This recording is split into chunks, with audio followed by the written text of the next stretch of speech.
بتهزر بيتهرج ريحة سجاير ريحة سجاير خالص قوي.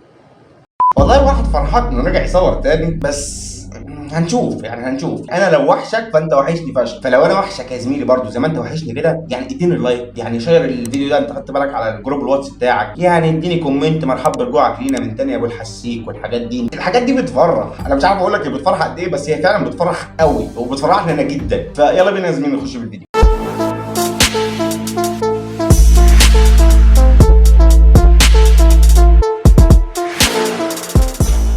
الراب ملوش جمهور في مصر، بالظبط زي ما انت قريت. والله يعني انت مش غلطان، بس انا بقى جاي اقول لك الراب ليه ملوش جمهور في مصر. انا مش الحنيوكه، بس هحاول اوضح لك على قد ما اقدر. انا هنا مش بتكلم عن الراب عامه، يعني الراب كله لا، يعني الراب ايوه ليه شعبيه، بس انا هنا بتكلم عن جزء معين في الراب وهو اسمه الراب ساد، او على حسب انت ممكن تسميه ايه، بس انا هسميه في الفيديو ده الراب ساد. وعشان اكون دقيق شويه فانا اقصد الجزء اللي بيعبر عن الوحده، الحزن، التوهه، يعني الحاجات دي اللي هي الحاجات دي، عشان ما حدش يجي يقول لي لا الراب ليه جمهور كبير قوي في مصر والحاجات دي، لان انا برضه هيكون رد عليك ان انا عارف وشايف الارقام اللي بتحصل، اذا كانت فيديوهات ولا اذا كانت في الحفلات نفسها. فانا عارف فعلا ان الراب ليه جمهور كبير قوي في مصر، بس هنا زي ما قلت لك انا جاي اتكلم عن جزء معين في الراب اللي هو الراب ساد. لو انت يا زميلي من الناس اللي بتحب تسمع الهيب هوب في مصر، فانا بالتالي لما اجي اسالك انت بتحب تسمع مين فنانك المفضل مثلا، اكيد هتقول لي اسم مشهور، مثلا ابو يوسف، مثلا مروان موسى، مثلا ويجز، مثلا مروان بابلو، يعني في اسامي كتير انت ممكن تقدر تقولها لي. الناس اللي هي اصلا بسببها الراب بقى صوته عالي جدا في مصر، فبالتالي لما اقول لك انت بتحب تسمع مين او مين فنانك المفضل، انت هتقول لي واحد معروف، فبالتالي مش هتكون مهتم غير باللون اللي هم بيقدموه او اللي شبههم بيقدموه. لو انا جيت مثلا اقول لك انت بتحب تسمع الراب ساد ولا بتحب تسمع لمين، انت ممكن تستغرب اصلا من سؤالي، وممكن تسالني يعني ايه اصلا انت بتقول يعني ايه راب ساد. ما هو مفيش حاجه اسمها راب ساد، بس ده لو ما كانش عندك خلفيه عن اللي كان بيقدمه احمد كامل قبل ما يتشهر. فانا يا زميلي عملت الفيديو ده مخصوص عشان اجي اقول لك، ما انا مش هسيبك على عماك. انا بص، انا هاجي افتح لك العام الخامس بتاعتك، ما اعرفش هم كام عين بس هحاول افتحهم لك. الو. الراب ساد مؤخرا كان واقع سيكا، مشاهداته قليله مقارنه باللي كان بيحصده اصلا زمان، ومقارنه برضه بالارقام اللي بتتحسب دلوقتي على تراكات زي مروان موسى، زي ابو يوسف، زي عفروتو، زي ابو، يعني الناس دي خدت بالك. مع انك مش هتخسر حاجه لو خدت من وقتك شويه مثلا ودخلت تبحث عليه وتسمع منه تراكات، هتلاقيه قوي فشخ بس في منطقته. هتقول لي ازاي؟ هقول لك يا زميلي مثلا زي تراك عكاز اللي عامله كريم موكا، وبصراحه التراك ده من اقوى التراكات اللي سمعتها في المنطقه دي حرفيا.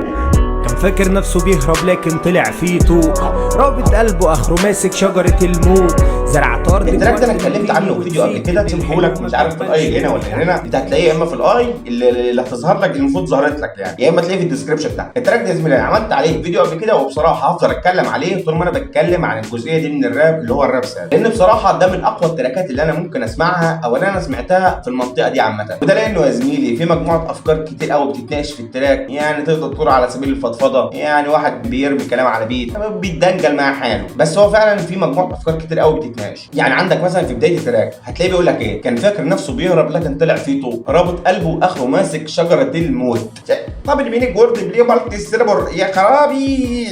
الحاجات دي تمام. البارين دول انا مش ببالغ لما اقول لك عليهم جامدين فشخ، هم اول بارين اصلا بيتقالوا في التراك، بعيدا عن الهمهمه والتمتمه والدندنه اللي بتحصل في اول التراك، فدول حرفيا اول بارين بيتقالوا. حرفيا البارين دول هتلاقي فيهم الغاز وعصاره فكر، كلام كتير اتكتبوا في بارين بس. اول بار مثلا كان فاكر نفسه بيهرب، هو مين اللي بيهرب وبيهرب ليه وبيهرب من ايه؟ ما هي دي اسئله برضه هتيجي في دماغك اول ما تيجي تسمع مثلا البارين دول او البار ده مثلا. فهنا انت تقدر تاخد المعنى في المطلق عادي، هو راميهولك في المطلق، يعني انت ممكن تاخده في اي اتجاه عادي، يعني ممكن توصفه على حاجه جزء حصل في حياتك، جزء حصل معاك دلوقتي، حصل معاك قبل كده، فمش هيضر. هتلاقيه بيكمل برضه اول بار وبيقول لك لكن طلع فيه طوق، اصبر فتحالي. وهنا عقرب كان مشبه الطوق بالسجن اللي مش هتعرف تهرب منه، او بالوهم انك مش هتعرف تهرب. بيكمل وبيقول رابط قلبه، وهنا المعنى بيبدا يوضح شويه، علشان هنا يجي يقول لك انه متعلق بشخص او بشيء معين وعشان كده مش هيعرف يهرب. بيكمل البار وبيقول واخره ماسك شجره الموت، وهنا بيقفل عليك بالضبه وبالمفتاح وحرفيا بيضيعه، لانه في اول بار بيوصف وهم شخص بالهروب من شيء معين، وتاني بار بينفي اصلا انه ممكن يهرب، انت مش هتعرف تهرب اصلا علشان ما يموتش. والموت هنا قصده الحزن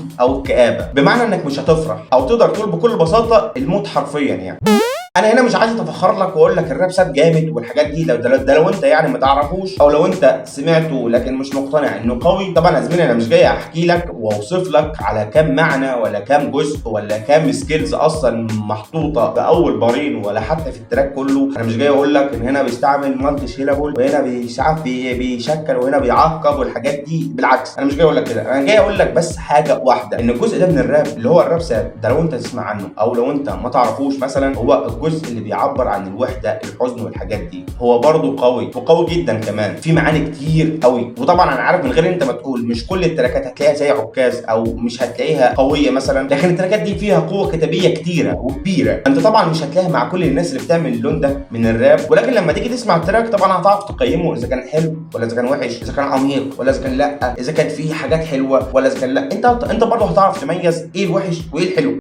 واولا واخيرا يا زميلي، انا عملت الفيديو ده عشان ممكن الفت نظرك للون ده لو انت ما تعرفوش، او اقول لك برضو خش اسمعه ده لو انت عارفه ومبطل تسمعه بقالك فتره مثلا، علشان فعلا معظم اللي بيقدموه اختفوا، لان معظم المشاهدات واكتر المشاهدات راحت بقى اللي هو مروان موسى، راحت لويجز، راحت لابو يوسف، راحت للجوكر، راحت لمروان بابلو، راحت للناس دي. الناس دي تدريجيا اختفت لما دول بقى خلاص بقوا اللي على الساحه حرفيا. اللون ده اختفى. اللون ده فيه قوه كتابيه كتير قوي زي ما قلت، وما زال فيه قوه وما زال الناس بتقدمه. بس دلوقتي الناس لما بتقدمه كل قد ايه؟ دلوقتي ممكن واحد من الناس اللي ممكن تقدم اللون ده ينزل تراك واحد بس في السنه، هو خلاص هو عارف نفسه اصلا انه مش هيحصد فيوز او مش هيحصد اهتمام زي ما كان بيحصد، لان دلوقتي اللي اصلا الاهتمام مظبوط ناحيه اللي هو انكشك وتنكشني وديسات والحاجات دي. يعني حتى الناس دي ما بقتش عارفه تعبر على مزيكا الناس تسمعها، ما بقوش عارفين يعبروا عن حاجه زي كده، خدت بالك؟ فالتراكات دي قلت وفنانينها اختفوا شويه لحد ما، لان خلاص كده محط الاهتمام نفسه ما بقاش معاهم. ده بصراحه يا زميلي كل اللي كنت عايز اقوله عن التراك ده او عن اللي شبهه او عن الجزئيه دي من الراب اللي هو الراب ساب. في زي عكاز تراكات كتير قوي الكريم ممكن تقدر تدخل تسمعها، وانا عارف ومتاكد انها هتعجبك، لكن برضه هتلاقي في ناس كتير بتقدم اللون ده وبرضه مختفيه. فانا يا زميلي هحاول على قد ما اقدر اسيب لك لينك التراكات اللي انا بحب اسمعها ولينك قنوات الناس برضه اللي انا بحب اسمع لهم. وانت يا زميلي اولا واخيرا ليك الاختيار انك تدخل تبص، فانا وانك هدخل ابص بصراحه، يعني انا بحبك والله، بحبك فشخ.